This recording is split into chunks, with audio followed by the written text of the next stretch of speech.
वाजपेयी जी की चुनौतियां और थी, मोदी जी की चुनाव और है। ताज्जुब की बात है कि यद्यपि जो इकोनॉमिस्ट थे वो यूपीए गवर्नमेंट में कहीं ज्यादा उनका प्रभाव था, फिर भी सर्वप्रथम fiscal responsibility act Atal ji के समय हुआ और उसका जो परिवर्तन हुआ वो मोदी जी के टाइम में हुआ।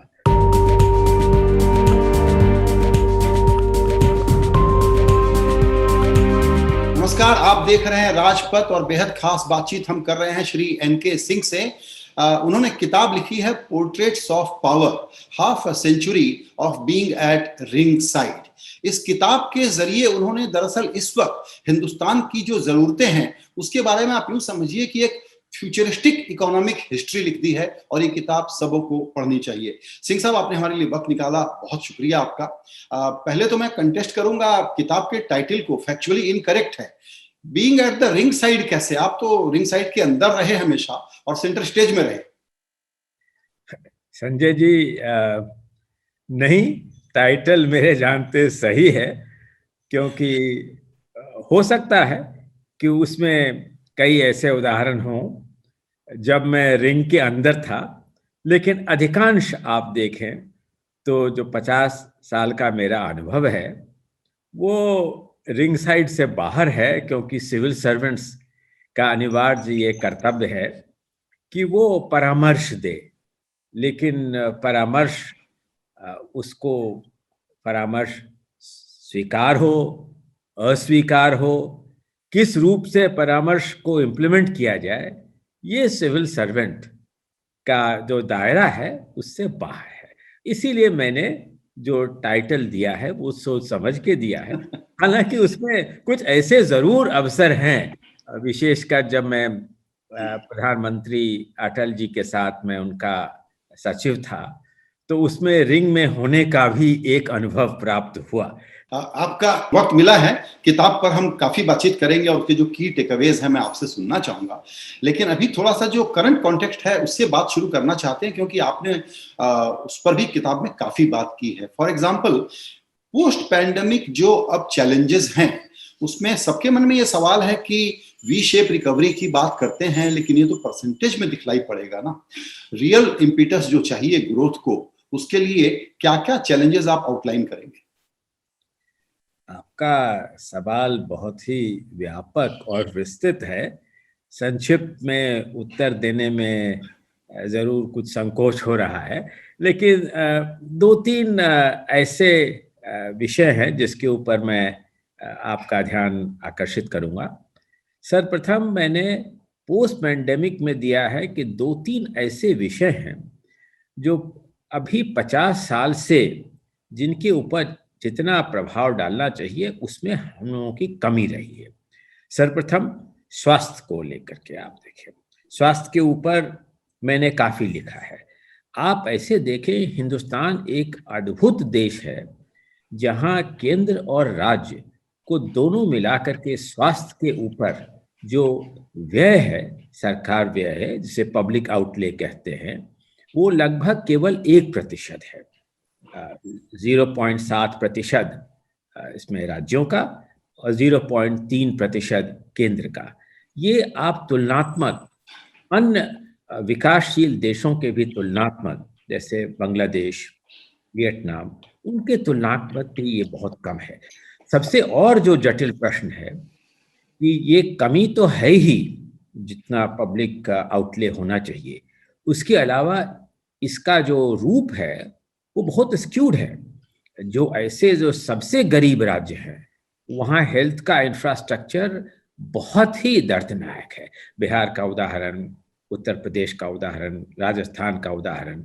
तो ये एक दूसरी बात है। तीसरी बात है कि जो ब्लॉक लेवल पे, जो पंचायत राज्य के बारे में हम लोग जिक्र करते हैं, पंचायत के स्तर पर जो primary health centre, district hospitals, इनकी इनकी इनकी जो वर्तमान स्थिति है वो दर्दनाक है। दूसरा मैंने इस पे जोर दिया है स्वास्थ्य के अलावा शिक्षा के ऊपर। जो अपना शिक्षा की प्रणाली है जो शिक्षा के प्रणाली से आपने तो right to education bill pass कर दिया, लेकिन आउटकम्स आप देखें, टीचर एब्सेंटीज्म देखें, जो शिक्षा में जो 5 वर्ष तक ग्रहण होना चाहिए जो शिक्षा स्वास्थ्य का क्या हो रहा है, और जो हायर एजुकेशन है वो वर्तमान टेक्नोलॉजी एक बहुत बड़ी अब हम लोगों के पास जो पहले नहीं थी, ये आप समझिए पिछले 5-7 वर्षों का ये एक बहुत बड़ा इसमें योगदान टेक्नोलॉजी का रहा है। तो टेक्नोलॉजी के माध्यम से हम लोग जो हायर एजुकेशन है उसको कैसे और सुदृढ़ बना सकते हैं, ऑप्शंस किस रूप से दे सकते हैं, कुछ इसके काफी झलक न्यू एजुकेशन पॉलिसी में है जो 30 वर्षों के बाद आया है, लेकिन इसका भी मैंने उल्लेख किया है। तीसरा आगे आते समय देखते हुए जिसके ऊपर मैं ध्यान देना चाहूँगा इज सस्टेनेबल डेवलपमेंट, क्योंकि पर्यावरण को ध्यान में रखते हुए आगे किस रूप का आर्थिक विकास हो, यह एक एक कदम पर हम लोगों को एक चॉइस है। चौथा आपने विषय उठाया कि केवल जीडीपी नहीं, जीडीपी को किस रूप से राज्यों में उसको परिवर्तित की जाए, इस विषय के भी ऊपर हमने सोचा है। कई सुझाव में तो अपने 15वें वित्त आयोग की जो अंतिम अनुशंसा है जो अभी गुप्त है, क्योंकि जब तक पार्लियामेंट के पटल पे नहीं रखा जाता है तब तक इसे गुप्त माना जाएगा, लेकिन उसमें भी हमने सुझाव दिया है कि राज्यों के साथ पार्टनरशिप किस रूप से किया जाए, पब्लिक प्राइवेट पार्टनरशिप तो कैसे सुदृढ़ बनाया जाए। आपने चूंकि अभी वित्त आयोग का जिक्र किया, जाहिर है कि रिपोर्ट गुप्त है, लेकिन मुझे शक है कि जो फंड डिवॉल्व करने के फॉर्मूले पर बातचीत हुई है उसमें राज्य ज्यादा मांग रहे हैं, केंद्र को भी बहुत सारा पैसा चाहिए, उसके पास भी रिसोर्स की कमी है।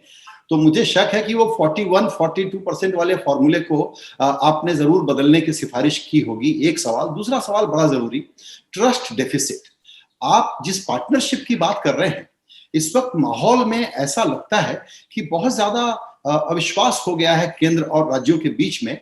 और अंत में ये पूछना चाहूंगा, जो आप ही का सुझाव है कि सेंट्रल स्टेट काउंसिल की तरह से इसको एक इफेक्टिव तरीके से कैसे रिवाइव किया जाए इस मैकेनिज्म। जटिल प्रश्न आपने पूछे हैं। जहां तक प्रथम प्रश्न है कि ये जो राज्यों की जो वर्तमान स्थिति है, राजस्व की स्थिति है, केंद्र की भी जो वर्तमान चुनौतियां हैं, इसको देखते हुए क्या मैं अपनी अनुशंसा में जो 42% या 41% चूंकि JNK को 1% से हटा करके उसमें परिवर्तन किया है, यह तो एक प्रश्न है जिसके ऊपर आप थोड़ा इंतजार कर लीजिए। 1 फरवरी को ये इसकी गुप्त स्थिति समाप्त हो जाएगी जब यह पार्लियामेंट के सदन पर जाएगा।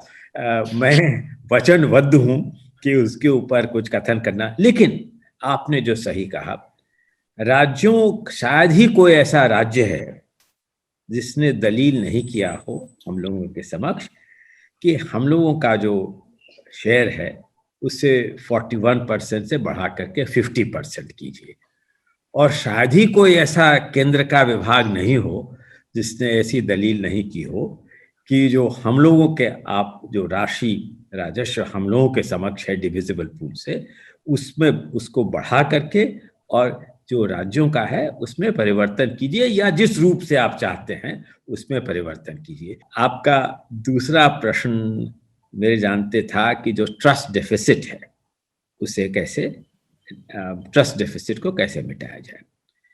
देखिए, जरूर ऐसा था कि ये मेरा विचार है कि ट्रस्ट डेफिसिट को कई रूप से देखा जा सकता है। एक रूप आप देखें कि जिस तरह से कि पेंडेमिक के ऊपर राज्यों के मुख्यमंत्रियों का योगदान रहा, और प्रधानमंत्री शुरू में तो कुछ डिसीशंस जो अनिवार्य थे केंद्र के स्तर पर हुआ, उसके बाद राज्यों का बहुत ही महत्वपूर्ण योगदान रहा है, और एक कंसल्टेटिव रूप से इस पेंडेमिक के ऊपर चर्चा रही है। एक अच्छा उदाहरण है ट्रस्ट रीइंफोर्सिंग के लिए। लेकिन आगे अगर आप इस दृष्टिकोण से देखें तो इसमें 2-3 चीजों की परिवर्तन की आवश्यकता है। एक तो संविधान में परिवर्तन चाहिए। क्यों चाहिए? आप जानते होंगे कि संविधान का जिसे 7th शेड्यूल कहते हैं, उस 7th शेड्यूल के अनुरूप केंद्र क्या करेगी, राज्य क्या करेगी और कंकरेंट लिस्ट में कौन होगा, इसका एक उल्लेख है। लेकिन जो परिस्थिति में बहुत बड़ा जो परिस्थिति में परिवर्तन आया है पिछले 50 साल में, उसके अनुरूप इसको रिविजिट करने की आवश्यकता है। तो मेरे जानते इसमें कॉन्स्टिट्यूशनल रिफॉर्म्स की आवश्यकता है।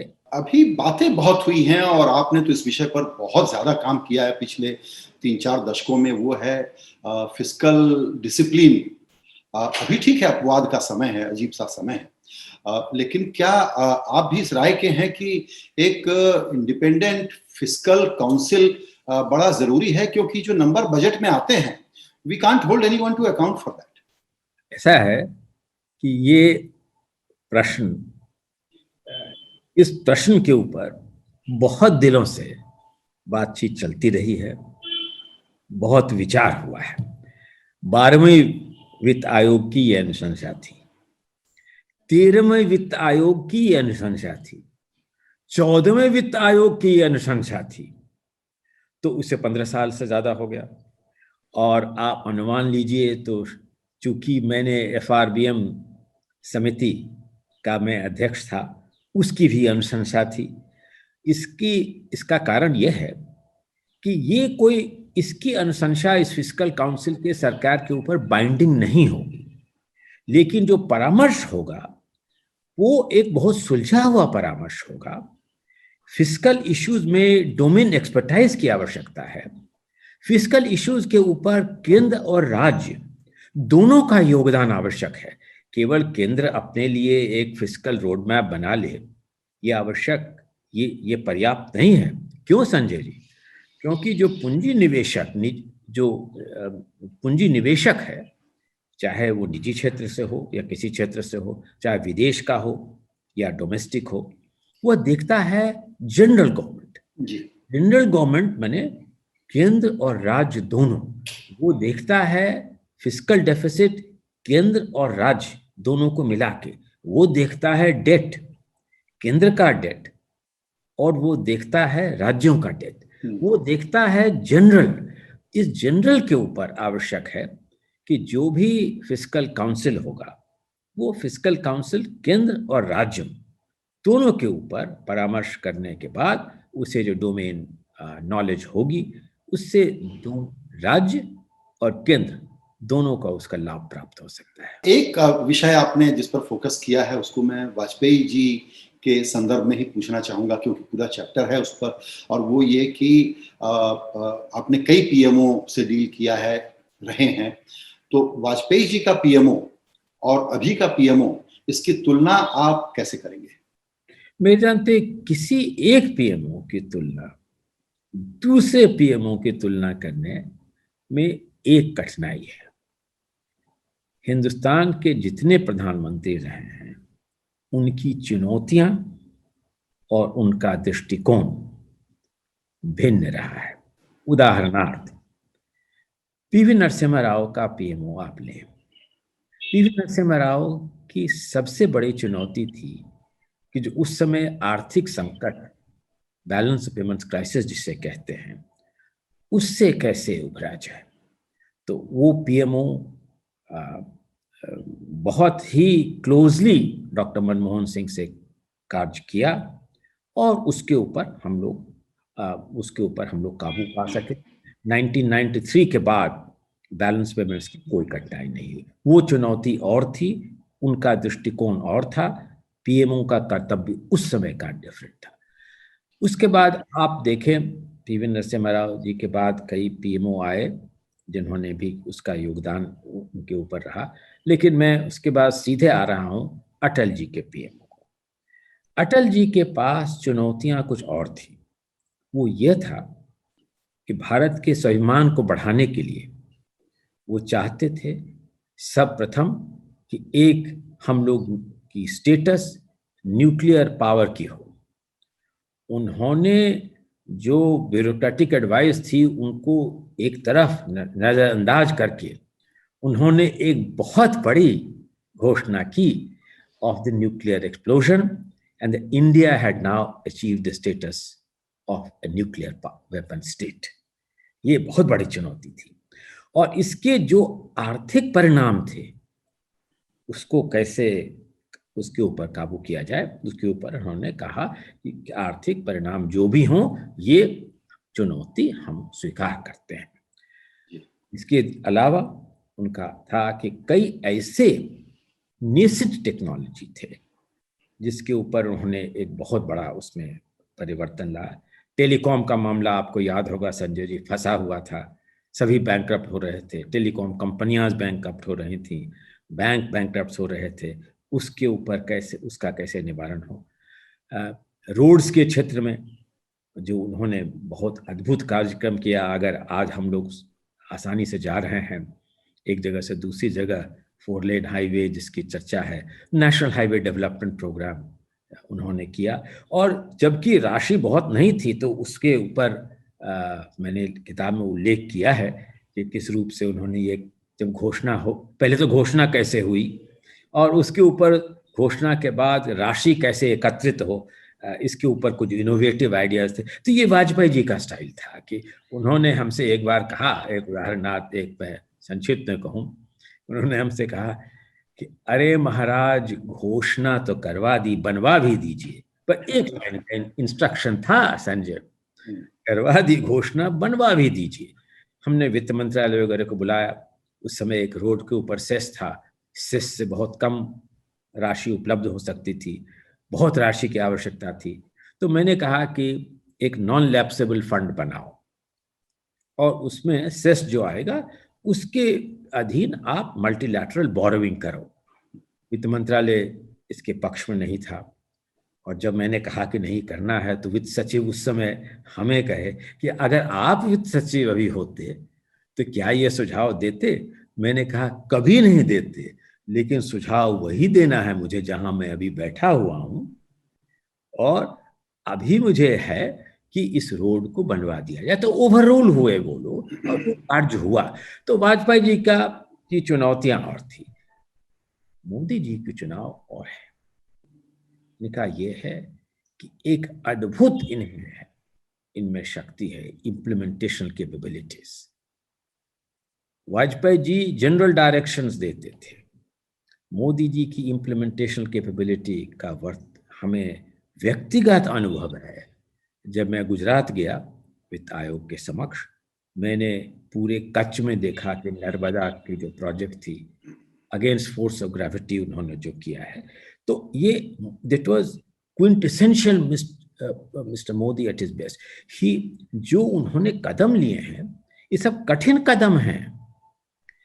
आप देखिए जीएसटी का वर्णन 1991 रिफॉर्म्स में था, लेकिन 2017 में इंप्लीमेंट हुआ। भले ही जीएसटी में कमी हो, उसमें परिवर्तन करने की आवश्यकता हो, इसके ऊपर मैंने भाषण भी दिया है कि क्या परिवर्तन होना चाहिए, लेकिन जीएसटी इंप्लीमेंट हुआ 2017 में 91 के कमिटमेंट के बाद। आप देखिए जो बैंकरप्सी लॉ है वो कमिटमेंट बहुत पहले थी, नरसिम्हन समिति रिपोर्ट की अनुशंसा थी, 92 में इंप्लीमेंट हुई है इनके समय जी।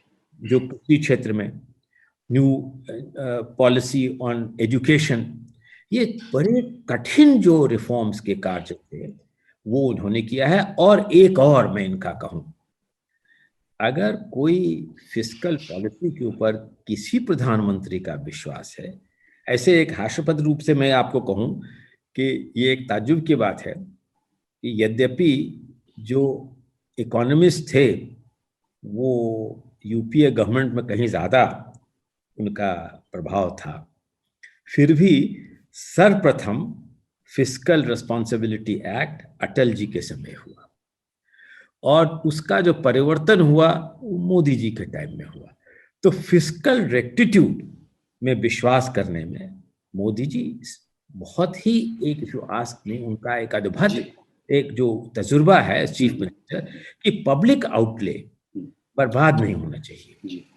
हम लोगों को कभी ऐसी स्थिति में नहीं आना चाहिए कि जो मैक्रो इकोनॉमिक स्टेबिलिटी कहते हैं, जिसका एक प्रथम अंग फिस्कल रेक्टिट्यूड है, उसमें इनका बहुत अपूर्व विश्वास है। तो विभिन्न प्रधानमंत्रियों की विभिन्न चुनौतियां रही हैं, और एक कंपैरिजन आप तभी कर सकते हैं जब आप चुनौतियों के संदर्भ में उनका बिल्कुल।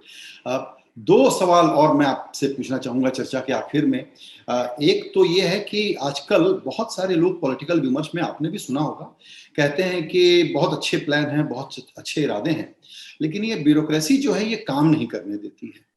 आप एक आदर्श ब्यूरोक्रेट के रूप में पिछली आधी सदी में एक उदाहरण के रूप में हमारे सामने हैं। ये बताएं कि इस वक्त के ब्यूरोक्रेट्स के क्या चैलेंजेस हैं और आने वाले दिनों में हिंदुस्तान की ब्यूरोक्रेसी को बहुत ही मजबूत और प्रोफेशनल बनाने के लिए क्या तुरंत किया जाना चाहिए? समिति बनाने से नहीं होगी, आयोग बनाने से नहीं होगी। फर्स्ट एडमिनिस्ट्रेटिव रिफॉर्म्स कमीशन, मेरे पिताजी के बैचमेट LK झा, जो प्रधानमंत्री के फर्स्ट सेक्रेटरी थे, वो फर्स्ट एडमिनिस्ट्रेटिव रिफॉर्म्स कमीशन बना। उसके पहले मोरारजी देसाई ने एडमिनिस्ट्रेटिव रिफॉर्म्स कमीशंस बहुत बने हैं, लेकिन 2-3 चीज़ों की आवश्यकता है। एक तो मेरे जानते आवश्यकता ये है कि उनकी जो डोमेन नॉलेज है, जो ब्यूरोक्रेसी की, उनकी जो इम्प्लीमेंटेशन क्षमता है, उसको और कैसे सुदृढ़ बनाया जाए, और जो ट्रस्ट बिटवीन पॉलिटिकल एग्जीक्यूटिव्स और ब्यूरोक्रेसी है, उस ट्रस्ट को और उसको कैसे स्ट्रेंथन किया जाए, ये एक बहुत ही एक महत्वपूर्ण चुनौती है। और विभिन्न मुख्यमंत्रियों को इससे उलझने के लिए अलग अलग रूप उनको लेना पड़ेगा। कोई एक जनरल रूल नहीं चलेगा।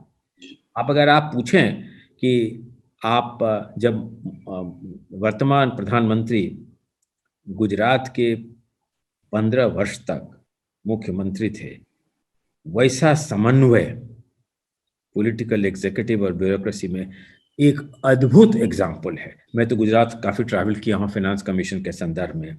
वो कहते हैं कि he was a dream person to work with. आप उनसे पूछिए, काम उन्होंने ही किया, इसी ब्यूरोक्रेसी ने सारी काम की, लेकिन the trust between the political executive and the bureaucracy was very high. आप दूसरा एग्जाम्पल अगर इसका ठीक उल्टा लें, तो कई ऐसे मुख्यमंत्री हैं जिन्होंने कहा कि मेरी आकांक्षा बहुत थी, आपकी ब्यूरोक्रेसी, आपकी बिरादरी जो है ये कुछ नहीं करने दी। तो ये चैलेंज दोनों की है। ब्यूरोक्रेसी की चैलेंज है कि पॉलिटिकल एग्जीक्यूटिव की जो कंपल्शंस हैं, उस कंपल्शंस की पूर्ति किस रूप से हो, keeping in mind rules, regulations and procedures. ये उसके मुख्य सचिव का एक कर्तव्य है, और ब्यूरोक्रेसी का कर्तव्य है कि with in the confines of rules, regulations and procedures, but you must facilitate the implementation. और पॉलिटिकल एग्जीक्यूटिव का ये कार्य है कि अगर ये मेरा लक्ष्य है, तो इस लक्ष्य की पूर्ति के लिए ट्रस्ट डेफिसिट नहीं, बट पार्टनरशिप स्ट्रेंथनिंग की ब्यूरोक्रेसी से करें। आखिरी सवाल, आप जापान में रहे हैं, मैं घूमने गया हूं, लेकिन मैं भी आपकी तरह से जापान का बड़ा फैन हूं। जापान के क्या गुण हैं जिनसे आप बहुत प्रभावित हैं? जापान के बारे में जब भी मैं बात करता हूं संजय जी, तो मैं थोड़ा सेंटिमेंटल हो जाता हूं, क्योंकि बहुत लोगों ने तो हमसे हास्यास्पद रूप से ये कहा कि Japan is obviously your second country. तो मैं यूनाइटेड स्टेट्स और इंग्लैंड वगैरह से कभी प्रभावित नहीं रहा। जापान से मैं बहुत ही प्रभावित रहा, और मेरे जानते उसमें उनके 2-3 गुण बहुत ही, एक तो जो उनका इतना जो उनका एटीट्यूड है between and among people, it is a consensual attitude. ये बहुत बड़ा एक ट्रेट है। आपको एक उदाहरण दूं, एक जापानी को नोबेल लॉरिएट की जो पदवी मिल गई, तो वो जो केमिस्ट थे या फार्मास्यूटिस्ट थे मेडिकल साइंस में, वो ताज्जुब हो गए, मैंने क्या किया है, ये तो सब मेरे पूरे ग्रुप किए हैं। Individuals are not so important, it is collective action के ऊपर जो उनका साइके है वो बहुत इंपॉर्टेंट है। दूसरा मेंटल साइके जो उनके ऊपर है, ऐसा रिमार्केबल डिसिप्लिन, सेल्फ रेस्ट्रेंट का एक अद्भुत वो एक एग्जाम्पल होगा कि जो प्रोसीजर उसका किस रूप से पालन किया जाए, एक बहुत बड़ा है। तीसरा, ऐसा समन्वय अपने नॉर्मल लाइफ और नेचर में, this kind of I think the sense of beauty, appreciation, aesthetics, art, culture as a living fact of life, as a living fact of life, ये एक बहुत ही अद्भुत मुझे अनुभव हुआ जापान में रहने का। आई डोंट नो आप कभी इस पर, क्योंकि आपने बहुत ही गहराई वाली बातें बताई हैं संक्षेप में, मुझे तो लगता है कि जापान पर फोकस करके हम लोगों को एजुकेट करने के लिए आपको एक अलग किताब लिखनी चाहिए। चलिए, आपका बहुत सकारात्मक सुझाव है, विचार करेंगे। सर, आपकी बातचीत के लिए बहुत शुक्रिया। आपसे तो बातें घंटों हो सकती हैं। दरअसल आपका जो बुक लॉन्च था, मुझे लगता है उससे जुड़े हुए जितने कार्यक्रम थे उनको हम एक साथ किसी दिन आप करा लेते कहीं पे, तो वो डावोस का वर्ल्ड इकोनॉमिक फोरम हो जाता। आपके समय के लिए बहुत बहुत शुक्रिया। धन्यवाद।